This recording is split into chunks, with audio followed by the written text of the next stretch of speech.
사람들은 항상 선택을 합니다.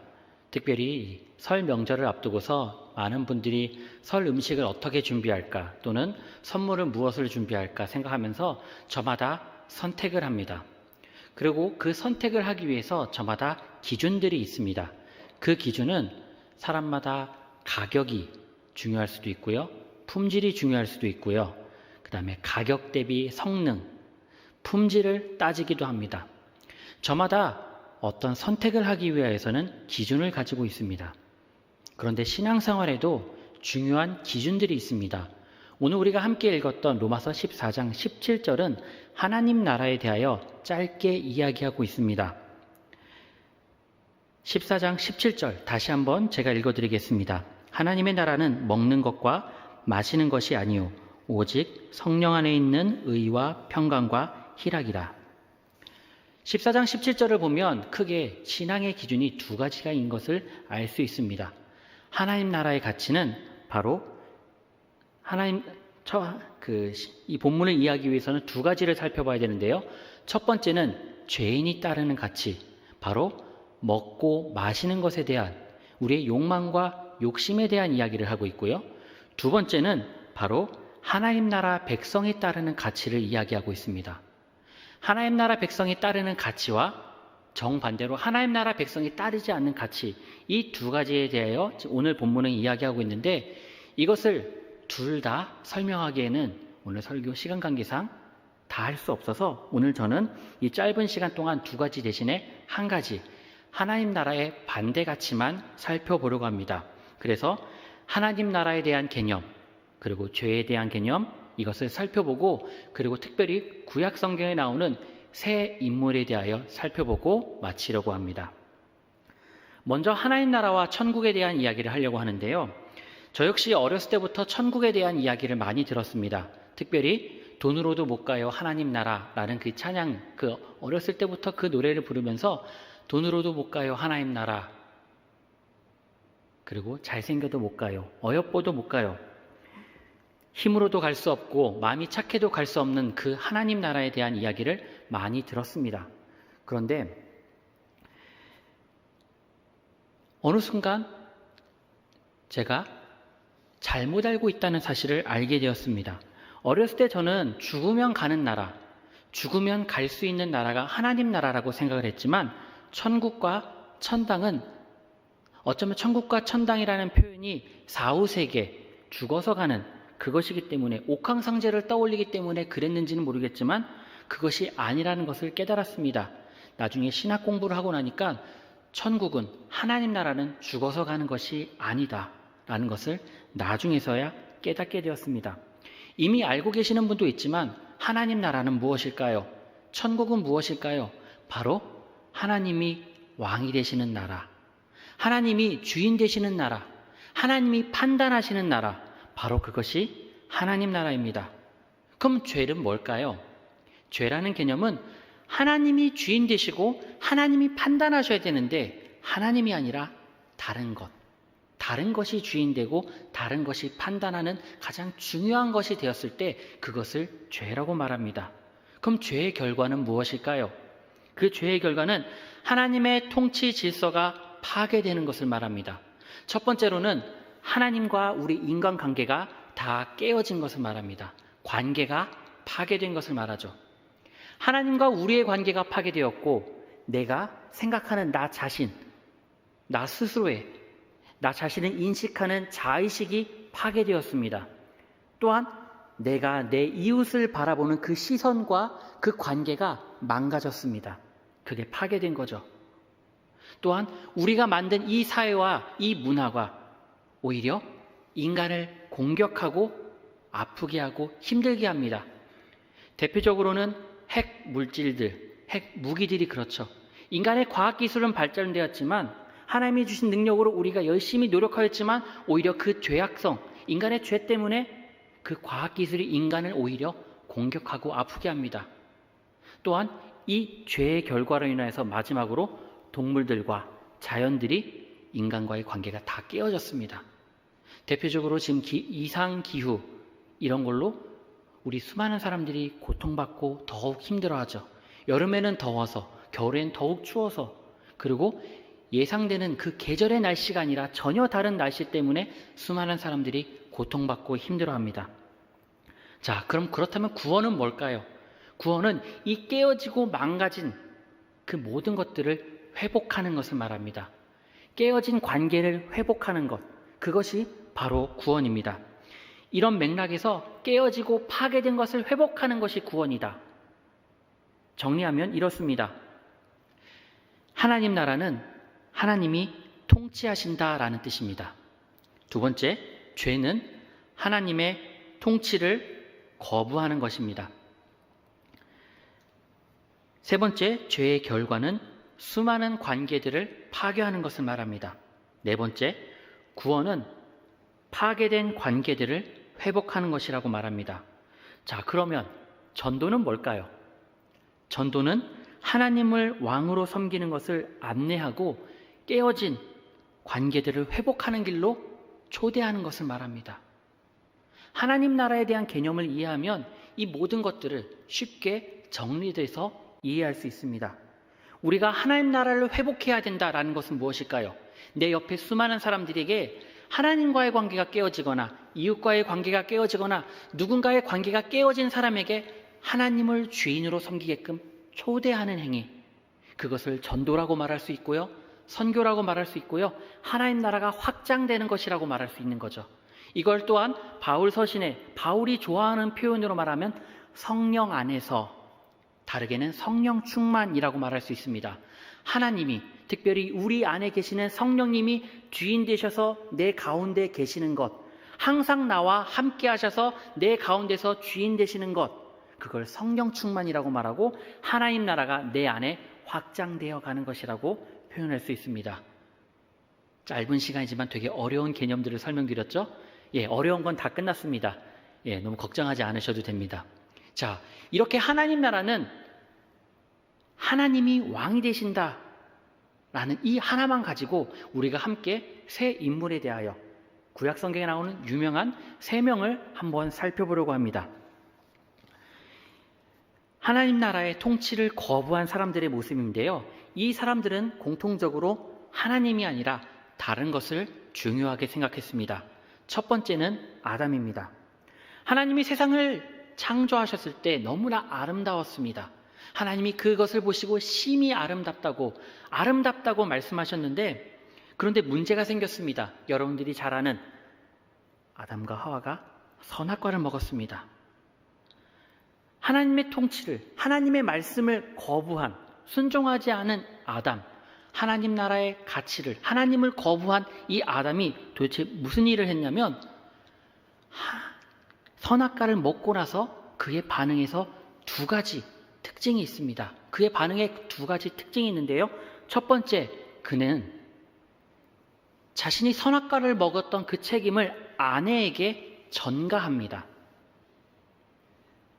자기가 먹은 것은 잘못이 아니라 마치 자기 잘못이 아니라고, 그리고 아내한테 잘못을 전가하는 거죠. 근데 여기서 우리가 살펴봐야 하는 것은 아담이 죄를 지은 이유가 정말로 하와 때문일까요? 어떤 분들은 아담이 죄를 지은 게 하와 때문이다 라고 말을 하기도 합니다. 일정 부분 건네준 하와가 잘못한 부분도 있지만, 하지만 우리가 놓치지 말아야 될 부분이 있는데요. 여자가 남자에게 과일을 주면 그 남자는 반드시 그 과일을 먹어야 할까요? 그렇지 않습니다. 아담은 자기가 선택하여서 그 과일을 먹었습니다. 그 결정은 아담이 한 겁니다. 그리고 그렇게 결정한 아담이 창세기 3장 12절에서 어떻게 반응하는지 우리 함께 읽어볼까요? 창세기 3장 12절, 우리 한 목소리로 크게 읽겠습니다. 시작.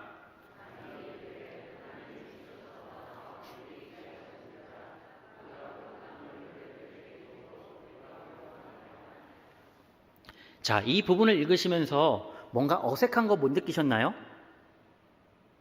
사실 조금 어색해야 됩니다. 어색해야 되는 게 조금은 정상이에요. 왜냐? 맥락을 생각하면 어색한 표현이 있어요. 왜냐하면 호칭이 뭔가 이상합니다. 두 번째 줄에 그가 그 나무 열매를. 자, 지금 누구를 지칭하고 있는 걸까요? 정확하게는 이 그가는 그녀가 맞습니다. 아담이 이르되 하나님이 주셔서 나와 함께 있게 하신 여자 그녀가 그 나무 열매를 나에게 주므로 내가 먹었습니다. 그리고 우리가 이 12절을 읽을 때 그냥 딱딱하게 읽으면 안 됩니다. 왜냐? 지금 이 12절은 어떠한 상황이냐면 아담과 하와가 최초의 부부싸움을 하기 직전인 상황인 겁니다. 너 때문이야, 너 때문이야 라는 그 상황에서 지금 아담이 하와에게 책임을 전가하는 상황에서 지금 아담은 자기가 억울함과 답답함과 그 감정을 담아서 하와에게 책임을 떠넘기는 이 상황에서 아담이 이르되 하나님이 주셔서 나와 함께 있게 하신 여자, 이런 딱딱한 이야기가 아니라 감정이 담긴 생생한 표현으로 우리가 읽어야 됩니다. 다르게 말하면 어쩌면 욕이 들어갈 수도 있고요, 그 삐 처리해야 되는 그 부분이 들어갈 수 있습니다. 하지만 우리가 갖고 있는 성경책은 차마 그렇게 들어가 있는 것 같지는 않습니다.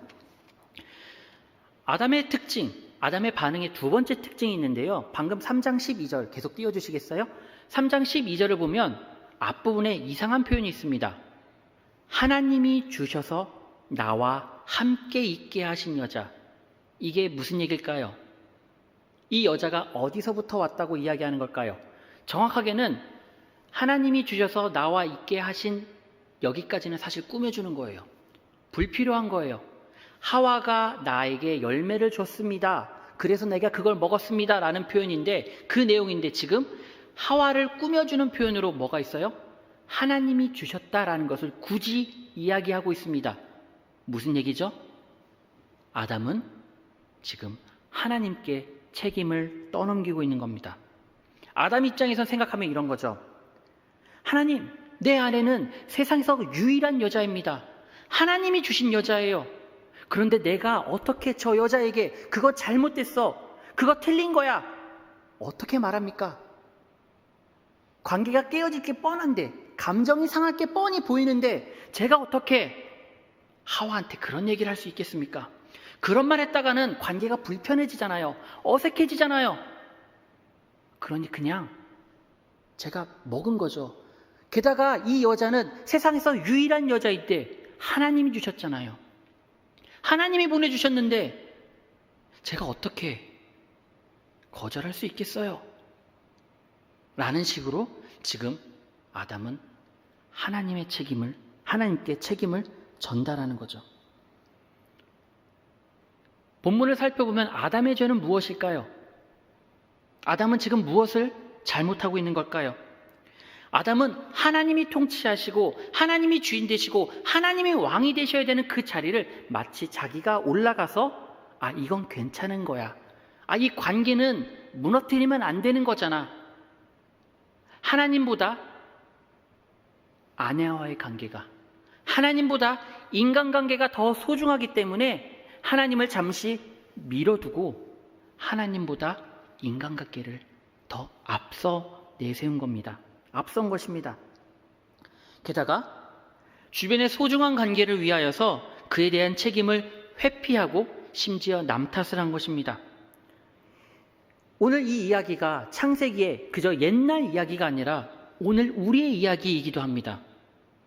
우리가 하나님을 열심히 사랑한다고, 하나님을 진심으로 나의 주, 나의 하나님이라고 고백한다고 말하지만 실제로 인간관계 때문에, 소중한 관계 때문에 내가 소중하게 여기는 그 누군가의 관계가 불편해질까봐 진실을 말하지 않는 경우가 많다는 겁니다. 특별히 주변 사람이 악을 행할 때, 잘못을 행할 때 그 사람과의 관계가 껄끄러워질까봐 두려워서 하나님의 원하시는 것을 피하고 꺼리고 멀리하는 것, 혹은 침묵하는 것까지. 어쩌면 사랑을 잃을까봐, 내가 진실을 말하고 하나님이 기뻐하시고 하나님이 왕이 되셔서 통치하신 것을 내가 이야기하면 내가 사랑하는 사람을 잃을까봐, 혹은 내가 직장에서 잘릴까봐, 혹은 취업이 안 될까봐, 어떤 문제가 발생할까봐 하나님이 주인 되시는 것을 잠시 버려두고 내 인간적인 여러 가지 상황 때문에 그것을 포기하거나 멀리하거나 침묵하는 것. 그러한 모습이 오늘 아담에게 보이는, 아니 우리에게 보이는 아담의 모습이 아닐까요? 아담의 이 모습은 사실 우리와 너무나 닮아 있습니다. 죄에 동조하거나 묵인하거나 침묵하는 것. 관계를 지키기 위하여 하나님보다 다른 것을 더 소중히 여기는 것. 인간관계를 지키려다 하나님과의 관계를 파괴시키는 것. 그게 바로 죄입니다. 그리고 인간관계보다, 그 인간관계가 하나님보다 우선하면 하나님과의 관계도 망가질 뿐만 아니라 안타깝게도 그 인간관계도 나중에 다시 망가지게 됩니다. 그게 아담의 모습이었습니다. 두 번째로 살펴볼 인물은 가인입니다. 여러분들이 잘 알고 있는 가인인데요. 창세기 4장에 나오는 가인입니다. 가인은 하나님께 제사를 드렸습니다. 아벨도 제사를 드렸죠. 그런데 하나님께서 동생 아벨의 제사를 받으셨지만 형 가인의 제사는 받지 않으셨습니다. 그것 때문에 가인은 너무너무 화가 났습니다. 왜 그렇게 분노했는지 우리는 알 수 없지만 그는 너무나 화가 났습니다. 그래서 그 분노한 상황을 창세기 4장 6절과 7절에는 이렇게 표현하고 있습니다. 우리 6절과 7절 다 같이 함께 읽도록 하겠습니다. 시작. 여호와께서 가인에게 이르시되 내가 분하야 함은 어찌 됨이며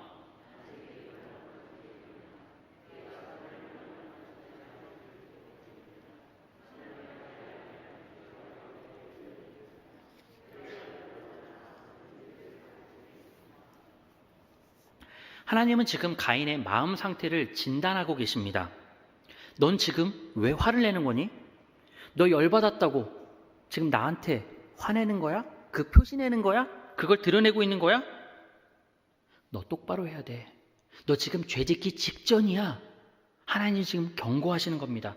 죄가 너를 통치하고 싶어 하지만 너는 죄를 다스려야 돼. 죄가 너를 삼킬 거야 라고 말하고 계시는 겁니다. 죄가 문에 엎드러져 있다는 것은 사자가 문 앞에서 그 문이 언제 열리길 기다리는지, 언제 열리길까 하고 지금 문 앞에서 대기하고 있는 상황을 비유로 이야기한 겁니다. 다시 말하면 하나님이 이야기하는 거죠. 너 지금 언제 죄 지을지 몰라. 그러니 정말로 조심해야 돼. 그러니까 죄가 너를 다스리려고 다가왔지만 너는 죄에 넘어가선 안 돼. 죄가 너를 삼키도록 너는 그것을 허락하면 안 된다 라고 하나님께서 지금 6절, 7절에 직접 경고하셨습니다. 그런데 가인은 이 하나님의 경고를 들은 지 얼마 되지도 않아서 바로 다음 절입니다. 4장 8절을 읽을 건데요. 4장 8절은 어떤지 한번 읽어볼까요? 읽겠습니다. 시작. 가인이 그의 아우 아벨에게 말하고 그들이 들에 있을 때 가인이 그의 아우 아벨을 쳐 죽이니라. 지금 이 장면을 영화로 상상해 보세요. 어떤 장면일까요? 지금 하나님께서 직접 대사로 말씀하셨는데 갑자기 흑백으로 바뀌고 소리도 안 들리는 거예요. 저 멀리 가인과 아벨로 추측되는 두 사람이 가까이 가서 만납니다. 어떤 한 사람이 한 사람에게 이야기를 해요. 그리고 다른 곳으로 가서 두 사람이 갑자기 만납니다. 누군가 또 다른 사람에게 두 사람이 만나서 한 사람이 한 사람을 죽이는 장면이죠. 하나님이 분명히 경고하셨어요. 하나님의 음성이 아직 사라지기도 전에 가인은 형제에게 가서 그 형제를 죽여버립니다. 가인의 판단 기준은 무엇이었을까요? 가인이 자신의 삶에서, 인생에서 지금 이 순간 어떤 기준을 가지고 행동했던 걸까요? 어쩌면 가인은 하나님보다 자신의 감정이 너무나 소중했던 건지도 모르겠습니다. 자신은 얻을 수 없었던 것에 대한 상실감과 그 상실감으로 인한 분노가 그 사람을 삼켜버린 거죠. 그 분노와 감정이 그 마음속에서 터질 듯이 일어나서 그 사람을 삼켜버리는 겁니다. 나는 할 수 없다는 분노, 그 감정이 너무 커서 형제를 형제로 받아들이지 못했고 미워했고 죽여야만 했던 바로 그 상황이 오늘 이 이야기였던 겁니다. 하나님과의 관계가 파괴된 가인은 자신의 형제를 죽여버렸습니다. 하나님께서 통치하셔야 되고 하나님께서 주인 되셔야 되는 내 마음은 온데간데 없고 어떠한 감정이, 미움의 감정이, 복수의 감정이 나를 사로잡고 내 삶의 주인이 되자 내 형제는 보이지도 않은 채 그 형제를 죽여버리는 겁니다. 정확하게 말하면 그는 형제가 아니라 자신의 감정의 노예가 돼버린 채 마음대로 살아갔던 거죠. 그런데 또 하나 중요한 것은 지금 가인이 그 감정에 휘둘리는 것을 허락했다는 겁니다. 자신의 그 통제할 수 있는 그 능력을 감정에게, 분노라는 녀석에게 그 통제권을 넘긴 겁니다. 내가 하나님의 형상으로서 하나님의 자녀답게 살아갈 수 있음에도 불구하고 분노라는 감정이 물밀듯이 올라올 때, 그때 분노에게 자신의 통치권을 바친 거죠. 하나님과의 관계가 파괴된 가인은 이웃을 죽이는, 이웃과의 관계를 파괴하는 그 죄를 저질렀습니다.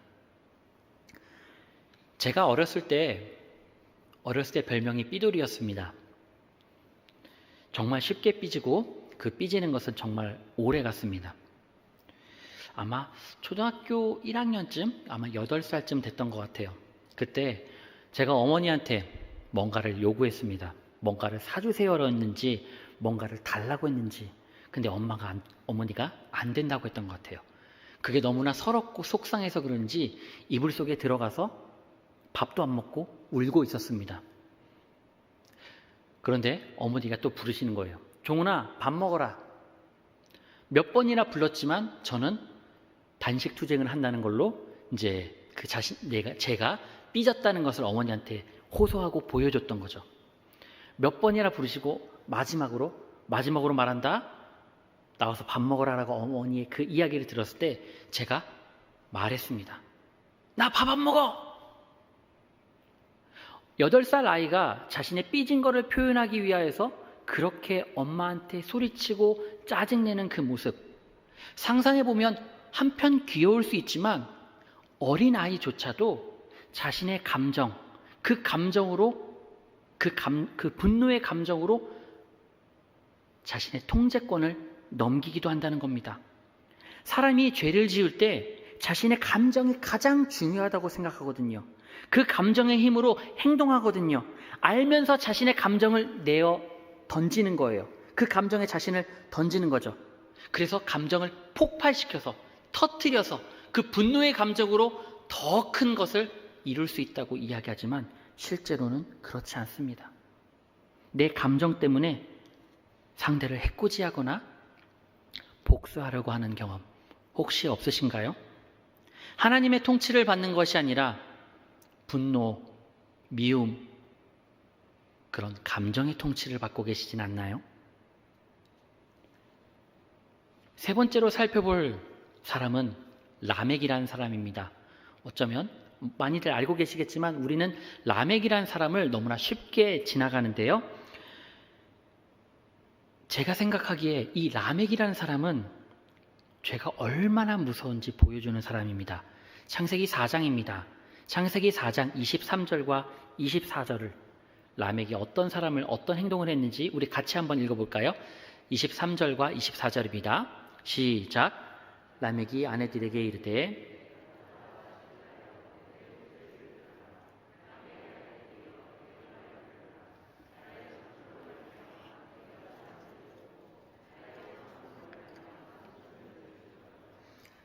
아내를 위하여는 벌이 7배일진데 라멕을 위하여는 벌이 77배 이르로다 하였더라. 라멕은 지금 살인을 했습니다. 살인을 하고도 어떤 두려움과 죄의식이 없었어요. 그리고 짧지만 이 23절과 24절을 살펴보면 되게 많은 특징들이 있거든요. 끔찍한 특징들이 이 짧은 구절에 있습니다. 먼저 라멕이라는 사람이 사람을 죽인 이유가 무엇이었을까요? 상처 때문이랍니다. 내가 아파. 그래서 죽였다는 겁니다. 두 번째 특징. 지금 누구를 죽인 걸까요? 아이를 죽였습니다. 애가 다치겠어요. 정말 아플 수 있죠. 너무너무 아플 수 있어요. 그런데 어떻게 해요? 아이인데도 죽이는 겁니다. 세 번째, 주저함이 없었어요. 한 대를 맞고 나의 상처로 말미암아 그리고 바로 라멕은 그 아이를 죽이는 겁니다. 네 번째, 이건 적절한 복수도 아닙니다. 여러분들이 들어보셨던 눈에는 눈, 이에는 이 많이 들어보셨나요? 이 고대의 매우 유명한 형사법인데요. 이건 사실 되게 관대한, 매우 은혜로운 법입니다. 왜냐하면 사람이 누군가 지나가면서 한 대를 때렸다고 한번 생각해 보세요. 그러면 나도 한 대만 때리고 싶나요? 아니면 2대, 3대, 4대 더 많이 때리고 싶나요? 더 많이 때리고 싶은 게 정상입니다. 반응 없는 분이 저만 그런 것 같은데요.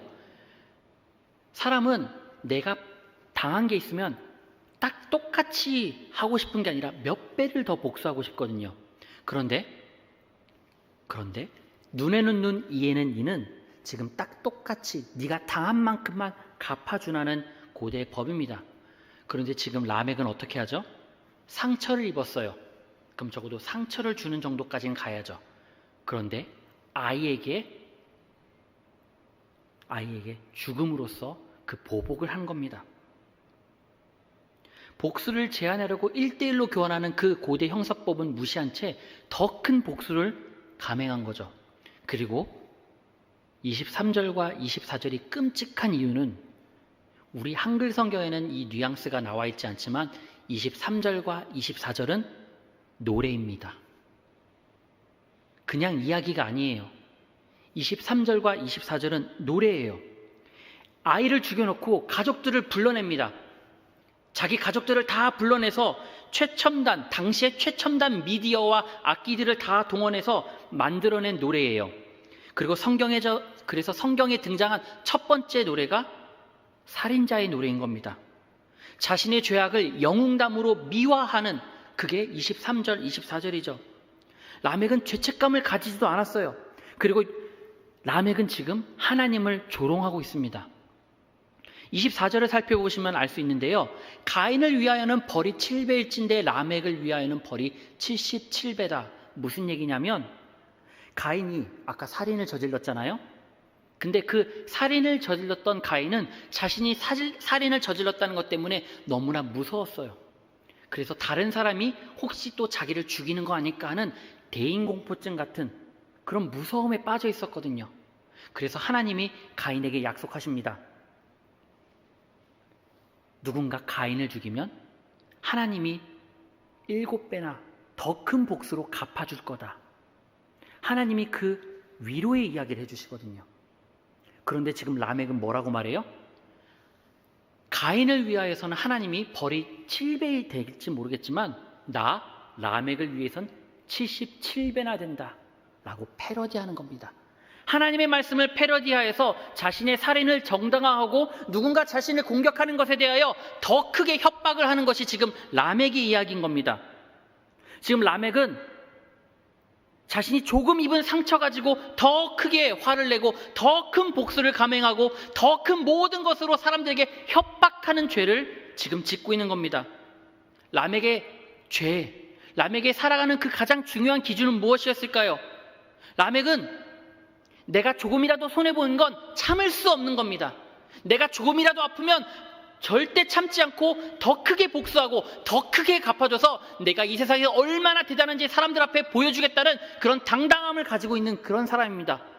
하나님 앞에 겸손하기는커녕 내가 어디로부터 와서 어디로 가는지는 인정하지 않은 채 내가 천상천하 유아독존이라는 이름으로 하나님보다 내가 더 크게 대단하게 존재한다는 그것을 사람들 앞에 이야기하고 있는 겁니다. 자신의 이익에 대해서는 철두철미하게 쫓아가면서 자신의 손해보는 것은 더 크게 복수하는 삶. 그게 람에게 삶입니다. 심지어 이 사람은 언론 플레이를 하고 지금으로 치면 SNS와 이런 언론사를 동원해서 자신이 광고하는 거죠. 내가 얼마나 무서운 사람인지. 너네 까불면 77배나 복수당할 줄 알아.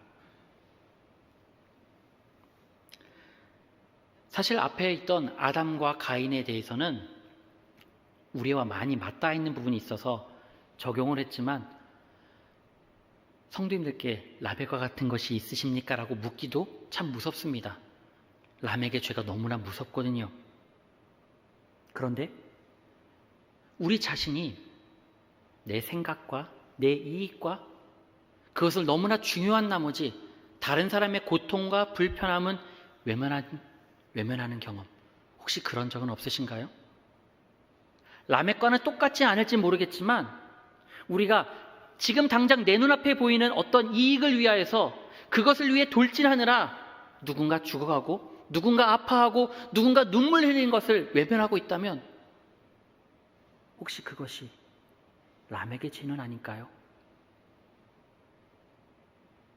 오늘 우리는 어떻게 살아가고 있을까요? 람에게 이러한 모습은 하나님이 주인 되시는 하나님 나라의 통치가 아니라 정반대의 삶을 살고 있는 겁니다. 자연스럽게 하나님과의 관계도 파괴되었고 이웃과의 관계도 파괴되는 삶입니다. 이제 말씀을 마무리하려고 합니다. 오늘 저는 하나님 나라와 그에 반대하는 세 사람에 대한 이야기를 말씀드렸습니다. 성경은 말합니다. 세상을 만드신 창조자가 하나님이다.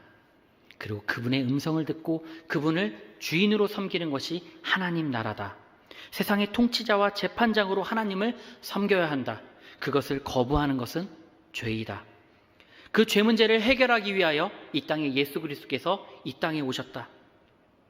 그리고 예수님의 십자가와 죽음과 부활은 죄의 통치를 막고 깨트리기 위해 예수님께서 오신 것이다.